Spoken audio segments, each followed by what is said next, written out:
السلام علیکم۔ آپ سب لوگ کیسے ہیں؟ امید ہے کہ آپ سب لوگ ٹھیک ہوں گے۔ آج کا مضمون بہت ہی دلچسپ ہے۔ امید ہے کہ آپ بہت غور سے اس کو سنیں گے۔ ہمارا مضمون ہے دین کی خاطر سختیوں کا برداشت کرنا اور تکالیف و مشقت کا جھیلنا۔ حضور اقدس صلی اللہ علیہ وآلہ وسلم اور صحابہ کرام رضی اللہ عنہم نے دین کے پھیلانے میں جس قدر تکلیفیں اور مشقتیں برداشت کی ہیں، ان کا برداشت کرنا تو درکنار، اس کا ارادہ کرنا بھی ہم جیسے نالائقوں سے دشوار ہے۔ تاریخ کی کتابیں ان واقعات سے بھری ہوئی ہیں، مگر ان پر عمل کرنا تو علیحدہ رہا، ہم ان کے معلوم کرنے کی بھی تکلیف نہیں کرتے، اور حضور صلی اللہ علیہ وآلہ وسلم کا ذکر کرنا برکت کا ذریعہ ہے۔ آج کا مضمون ہے ہمارا حضور اکرم صلی اللہ علیہ وآلہ وسلم کے طائف کے سفر کا واقعہ۔ نبوت مل جانے کے بعد 9 برس تک نبی اکرم صلی اللہ علیہ وآلہ وسلم مکہ مکرمہ میں تبلیغ فرماتے رہے اور قوم کی ہدایت اور اصلاح کی کوشش فرماتے رہے، لیکن تھوڑی سی جماعت کے سوا جو مسلمان ہو گئی تھی، اور تھوڑے سے ایسے لوگوں کے علاوہ جو باوجود مسلمان نہ ہونے کے آپ کی مدد کرتے تھے، اکثر کفار مکہ آپ صلی اللہ علیہ وآلہ وسلم کو اور آپ کے صحابہ رضی اللہ عنہ کو ہر طرح کی تکلیفیں پہنچاتے تھے، مذاق اڑاتے تھے، اور جو ہو سکتا تھا ان سے درگزر نہ کرتے تھے۔ حضور صلی اللہ علیہ وآلہ وسلم کے چچا ابو طالب بھی انہی نیک دل لوگوں میں تھے، جو باوجود مسلمان نہ ہونے کے حضور صلی اللہ علیہ وآلہ وسلم کی ہر قسم کی مدد فرماتے تھے۔ 10ویں سال میں جب ابو طالب کا بھی انتقال ہو گیا تو کافروں کو اور بھی ہر طرح کھلے مہار اسلام سے روکنے اور مسلمانوں کو تکلیف پہنچانے کا موقع ملا۔ حضور اقدس صلی اللہ علیہ وآلہ وسلم اس خیال سے طائف تشریف لے گئے کہ وہاں قبیلہ ثقیف کی بڑی جماعت ہے، اگر وہ قبیلہ مسلمان ہو جائے تو مسلمانوں کو ان تکلیفوں سے نجات ملے اور دین کے پھیلنے کی بنیاد پڑ جائے۔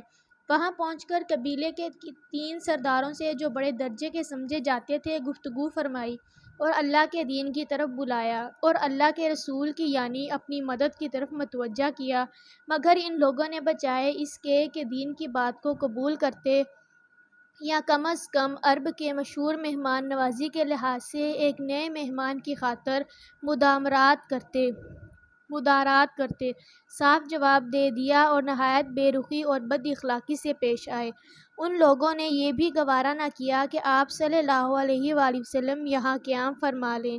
جن لوگوں کو سردار سمجھ کر بات کی تھی کہ وہ شریف ہوں گے اور معذب گفتگو کریں گے، ان میں سے ایک شخص بولا کہ اوہو، آپ ہی کو اللہ نے نبی بنا کر بھیجا ہے۔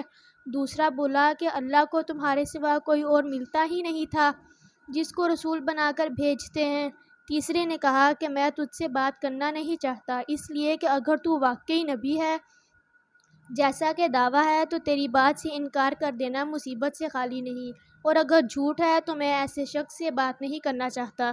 اس کے بعد ان لوگوں سے نا امید ہو کر حضور اکرم صلی اللہ علیہ وآلہ وسلم نے ان لوگوں سے بات کرنے کا ارادہ فرمایا کہ آپ صلی اللہ علیہ وآلہ وسلم تو ہمت اور استقلال کے پہاڑ تھے، مگر کسی نے بھی قبول نہ کیا، بلکہ بجائے قبول کرنے کے حضور صلی اللہ علیہ وآلہ وسلم سے کہا کہ ہمارے شہر سے فوراً نکل جاؤ اور جہاں تمہاری چاہت کی جگہ ہو وہاں چلے جاؤ۔ حضور اکرم صلی اللہ علیہ وآلہ وسلم جب ان سے بالکل مایوس ہو کر واپس ہونے لگے